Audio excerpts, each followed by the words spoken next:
Hey everybody, Livingston here. Today we're jumping into another episode of the Twilight Zone. This time it's Season 3, Episode 16, Nothing in the Dark. Came out January 5th, 1962. Looking forward to jumping into this episode, but before we get started, let's jump into your comments to last week's episode, A Quality of Mercy. Jonathan Stein says, as a World War II veteran, Serling probably had a special affinity for episodes like this in particular.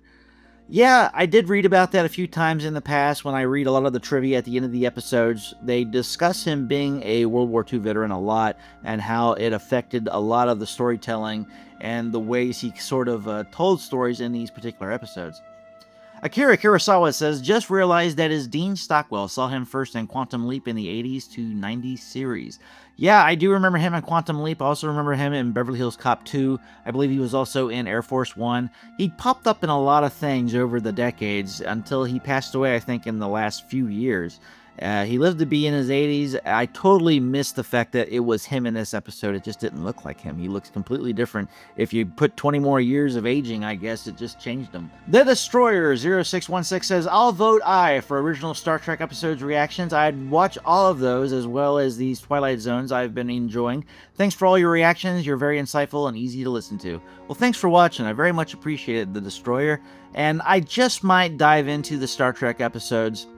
I think I've seen a total of maybe 10 to 15 of the episodes. I don't remember exactly what the episode count is for Star Trek, the original series. But going forward, I have seen all of the Next Generation. I've seen all of the Voyager episodes. I've also seen all of the Deep Space Nine, as well as Enterprise. And I have also seen all of the new stuff that has come out as well. I gotta say, I'm not the biggest fan of the new stuff unless you're talking about Picard Season 3. That's very enjoyable, old-fashioned sort of Star Trek that I enjoy. But thanks again for liking the channel and watching what we do every week here. Dage24601 says, the World War II film you mentioned was Joyeux Noel, based on true events, but using fictional characters, directed by the French director Christian Carion. The film was a commercial success. It was nominated for numerous awards as the French César Awards and for the Oscar for Best Foreign Film. It was made in 2005. Definitely an enjoyable movie. I do remember watching it. Probably has been since it came out, which was 20 years ago. Kind of crazy it's been that long since that movie came out. It feels fairly recent to me, but I guess that's what happens. Longer you live, time just seems to fly by a little quicker. But yeah, definitely a good story. I also enjoyed reading the historical depiction of what happened as well. Anybody who hasn't heard about it or read about it, go and check it out. If you don't want to read about the historical stuff, just go and look at the movie. The movie's actually pretty good. Heck, it won a Best Foreign Film for an Oscar for it. It's crazy. Vincent Seiya says, in April of 1942, with the Japanese advancing through Asia and the Pacific since 1937, 5,000 U.S. troops surrendered to the Japanese in the Philippines, including a 3-star general. Yeah, that's what happens in war. They became POWs. Who knows how many of them actually survived that ordeal once they were captured. 1942... That's 3 years of war, being a prisoner of war, and I'm sure those 3 years were hell for those 5,000 guys. And whoever made it out, then, they probably had a lot of issues once they got back to the States and kind of re-implemented into civilian life. And, it's just sad what a lot of these soldiers go through once they come home after all that stuff. I don't know why I kind of sidetracked into what happens, like the PTSD of soldiers from your comment, but hey, that's what happens, and it sucks. Robert Schulenberger says, at 4 minutes, 9 seconds of the video, you're right, Season 4 of The Twilight Zone are hour-long episodes. Yeah, I thought so. It's going to be a lot longer of me sitting in front of the computer and editing stuff, so that should be fun. Jens Retberg 7968 says, very excitedly looking forward to the next episode, Nothing in the Dark. Less for Robert Redford, but because it is one of the two with Dame Gladys Cooper in the leading role. And in both her episodes, the other being Night Call in Season 5, and she gives truly great moving performances. Probably my favorite recurring Twilight Zone actor. Well, definitely going to be jumping into this one. Season 5 is a ways away, but I'm definitely looking forward to what she's going to bring to the table in this particular episode, especially Robert Redford. I'm a big Robert Redford fan, so I'm looking forward to jumping into more Robert Redford stuff on the channel at some point. Let me know, comment below of any Robert Redford movies you enjoy, and I just might check them out here. Gene Everett 33 says, definitely wouldn't fly today, but honestly done in a way to show respect for both sides, especially on this topic. Rod speaks from experience since he served in Pacific and World War II, so I'm good with it. Hard to believe we are already in second half of season 3. You're in for a bunch of solid episodes second half of this season, so don't worry. Thumbs up. Next week is a classic, plus my favorite old lady makes first appearance of 3. Season 4 and 5, well, see hers again. Okay, well, yeah, that's what they mentioned in the last comment. What we will see the Dame Cooper again in a future installment. So, yeah, I'm really interested in this episode. It seems like we're getting a lot of love in this coming up episode with Robert Redford. Definitely looking forward to it. But yeah, when it comes to World War II and Rod Serling, he would definitely know from experience about how the soldiers felt about killing other soldiers. Even if they were on the opposite side, they should be on the opposite side. If you're killing anybody, it needs to be on the opposite side. But when it comes to them willingly wanting to, none of them wanted to. It wasn't something they took lightly. Unlike what this other soldier, the newbie, who just wanted to go in there and kind of make a mark for himself. And it ended up being great that he came to his senses there in the end, but luckily it happened, and he won't have a horrible conscience about it when he goes home. Otokichi 786 at 8 minutes 44 seconds. A Quality of Mercy 1909. The Korean War began in the summer of 1950, so more like 5 years. As Mark Scott Zicree in the Twilight Zone companion observed, Dean Stockwell gave a better performance as Lieutenant Yomari in 1942 than as Lieutenant Cattell in 1945. As far as turning Caucasian actors Asian with makeup and prosthetics, that was a product of its time. In Galaxy Quest, Tony Shalhoub as Fred Kwan was made up as Tech Sergeant Chin, as might have been done in the Star Trek era. Yeah, I mean, I do remember him doing that. Every time he kind of ran up into the camera, he would like squint his eyes, and it was funny. But yeah, it is what they did back in the day. I mean, heck, they even did it with Mickey Rooney for Breakfast at Tiffany's. They made him into an Asian character. Not really something you'd see today, because it was really off the rails the way he depicted Asians. Yeah, I mean, in this one, it was more respectful, and you definitely get what they were trying to do in the episode. I didn't find anything wrong about it really whatsoever, because they were trying to convey how he would feel if he was in the shoes of the Japanese, and it's basically the same thing. You know, they are soldiers not wanting to hurt anybody, but at the same time, it is your duty to do that. So he learned his lesson, and thank God for that. But thanks for the comment. Definitely appreciated. Robert Jewell 9727 says, regarding your inquiry into best Robert Redford film, mine is Jeremiah Johnson 1972. If you haven't seen it yet, it's one of the absolute best movies of the 70s. I have seen Jeremiah Johnson several times. It's actually one of my dad's favorite movies. Definitely one worth checking out if anybody hasn't seen Jeremiah Johnson. Game Geek 812 says, please react to the classic series Lost in Space from 1965. I might at some point down the road. I haven't seen Lost in Space, not any of them. I mean, I might have seen one or two when I was younger, but I definitely don't remember what I've watched, if I did watch it at all. I did watch the new Lost in Space, and it's 3 seasons. Netflix, actually pretty decent. It's a different kind of telling of the story, and some things are different, of course, but you gotta do that. You gotta update it a little bit. You gotta give people some curveballs if they've already seen the original, you know? Maybe I'll do it at some point in the future. I have a lot of reacting that I still have to do. I got Twilight Zone, Tales from the Crypt, as well as the Outer Limits, and I need to get back into that. Just, it's been hard for me to do that since it's been very busy with me having to move and whatnot. Vincent says, again, unfortunately, the same thought occurred to me regarding putting Asian makeup on a Caucasian actor. Some advancement is not so good. Well, I think in this particular role, though, it makes sense, since we're trying to convey to an American character that in being in the same shoes as your enemy, they're thinking the same things you're thinking. And I think for this particular role, it it's okay. I didn't see it as an Asian actor could have taken over the role. No, not really. You're trying to convey that this is the same person, so they used the same person and put him in makeup, and they did a decent job in the makeup, I think. But anyways, let's jump into the episode and see what we're getting into. Twilight Zone. Tilt down.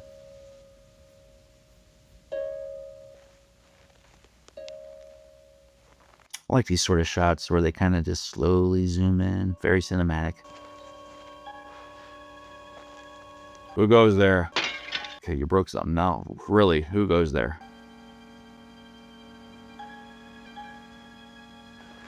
Cop. She doesn't seem to like the cop being outside.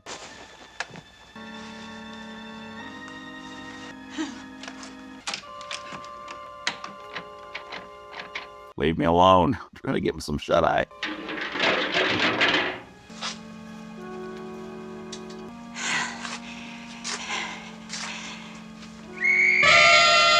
Uh-oh. Not good. Help! Please, help! Who got shot? Go away. I've been shot. Who are you? Police. Can I see a badge? Lying to me. I know you. You can't fool me. You're no policeman. You don't know that. Why can't you leave me alone? I know who you are. I know what you are. She's doing a pretty good job. Still don't know what the heck's going on, though. An old woman living in a nightmare. Whoa. A woman who has fought 1,000 battles with death and always won. Whether or not to open a door. And in some strange and frightening way, she knows that this seemingly ordinary door leads to the Twilight Zone.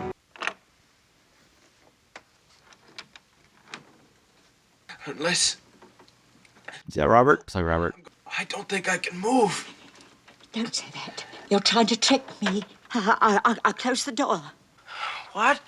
I've been shot. You heard the gunshot. I'm bleeding to death. My name is Harold Belden. Please call the hospital.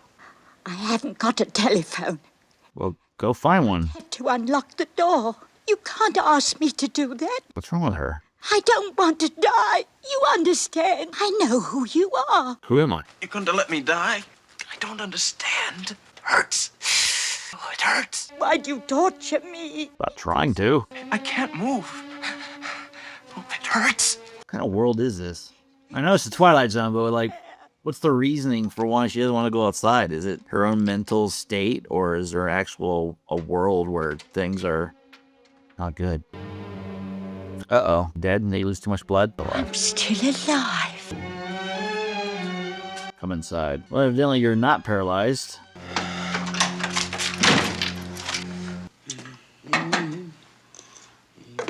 Gut shot. It's not usually good. In Westerns, they're like, that's the death shot. You get shot, it's a slow, agonizing way to go. Now listen, you should try and get some rest. Well, really, I feel much better. When the doctor gets here, he'll take me off your hands.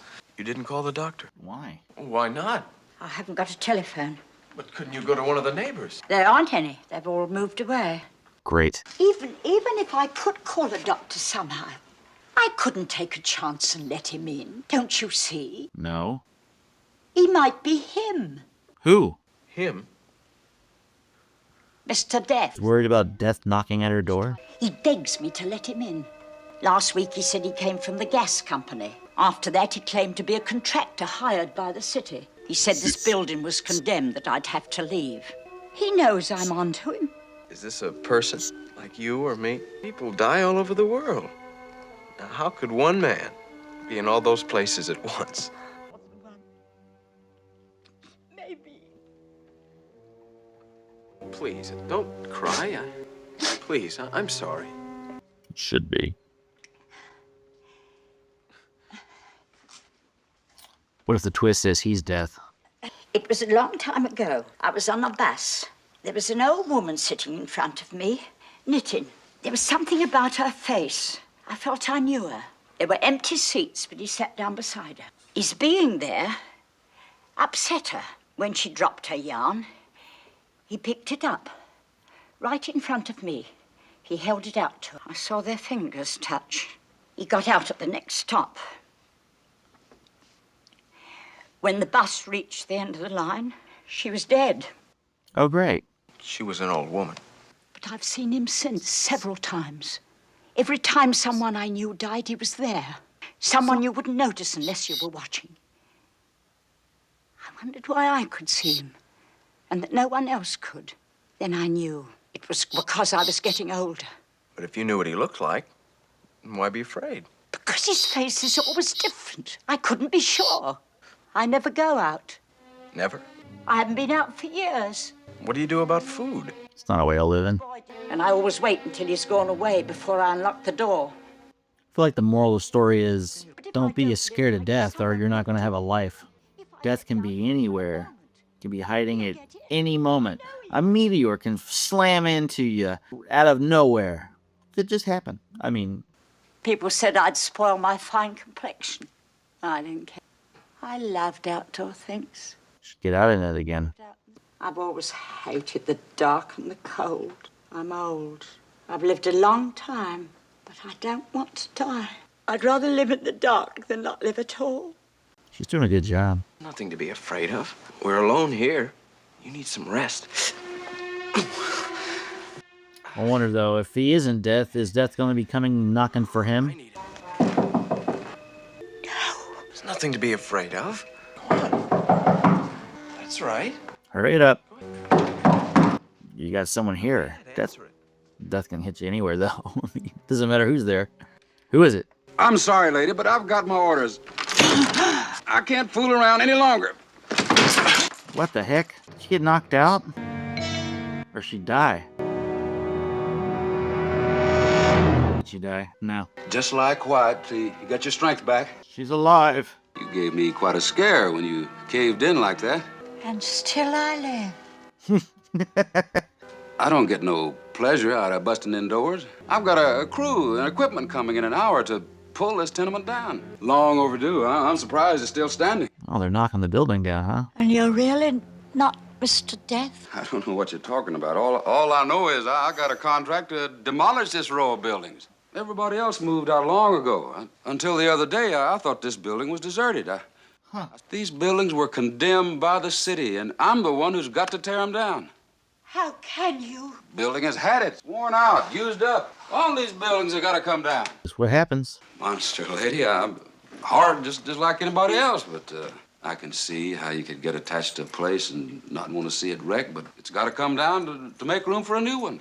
Can we, maybe take care of the guy shot in the gut? Oh, make room for the new? People get the idea that I'm some kind of destroyer, but I just clear the ground so other people can build.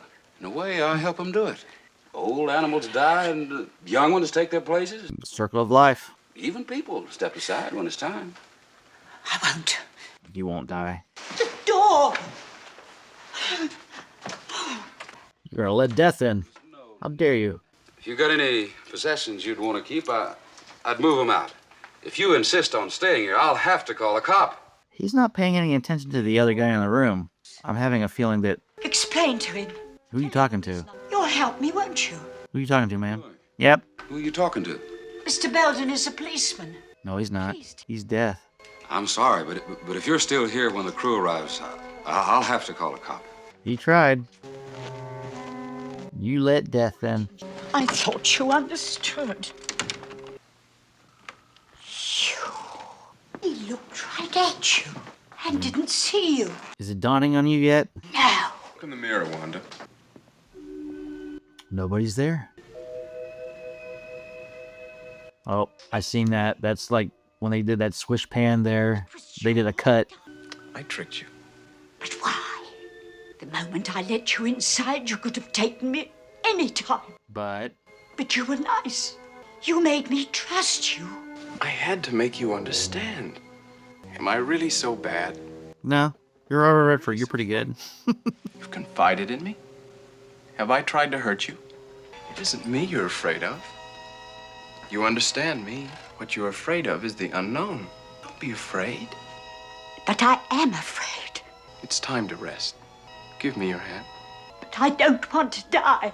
Trust me, You'll be okay. No. Mother. Mother. You see? No shock. It's already happened. Engulfment. What you feared would come like an explosion is like a whisper. What you thought was the end, the beginning. When will it happen? It's already happened. When will we go? Go. Look, Hmm. we have already begun. She was so scared of the moment, she didn't realize it even happened. There was an old woman who lived in a room, and like all of us was frightened of the dark, but who discovered in a minute last fragment of her life that there was nothing in the dark that wasn't there. She's all happy about it, too. Object lesson for the more frightened amongst us, in or out of the Twilight Zone. Well, that was Nothing in the Dark. Very much enjoyed that episode. I thought the actors were great in it. I kind of figured out what was going on there about midways when I kind of dawned on me that Robert Redford's probably dead. She already let him in. I mean, it was one of the last ploys he could do in order to be invited in. It sounds like he had to be invited in order to be able to do his job. And it's interesting to see that death was just something she was afraid of for no real reason. It's something that it's going to happen. It's inevitable for everybody. And I guess when you accept it is when you come to peace with it. And it seemed like she did there in the end and died peacefully in her sleep. And now she doesn't have to move. So that's a bonus. And sounds like it's a beginning to a new life. Or I should say afterlife. Who knows what all transpires. And definitely enjoyed the episode as a whole, though. It really kept me going, wondering what was going on. Even when I kind of figured out who he was, I still wasn't sure until it was let loose there at the end when that guy kind of busted in and kind of let slip that he couldn't see what she was seeing. Definitely enjoyed it. Let me know, comment below what you thought of this episode. Love to know your thoughts. Let's dive into some trivia and see what it took to get this episode off the ground. This is the first episode of The Twilight Zone where Gladys Cooper, who plays Wanda Dunn, appeared in. She was also in Nothing in the Dark 1962 and Passage on the Lady Anne. IMDb lists this episode as number 7 in a ranking of all 156 episodes of The Twilight Zone. Well, I can understand why it was ranked very high. Definitely an enjoyable episode. Between his television debut in 1960 and 64, Robert Redford appeared on 25 various television shows, including Nothing in the Dark 1962, TV films, and occasional movies until a breakthrough film role as closeted gay actor Louis Wade opposite Natalie Wood in Inside Daisy Clover, 1965. This is his only appearance on the Twilight Zone series. He appears to Mrs. Doone as a policeman named Harold Belden. Well, this episode only has 3 characters. The careers of the 2 stars span most of the history of film. Gladys Cooper's first credit dates to 1913, while Robert Redford remains active as of 2024. An early shot photographs the old woman through the metal bars of her headboard, symbolic of the prison she has made for herself. Well, that's it for this episode. Don't forget to like, share, and subscribe to continue on this voyage to episode 156 of The Twilight Zone. Until next time, see you later.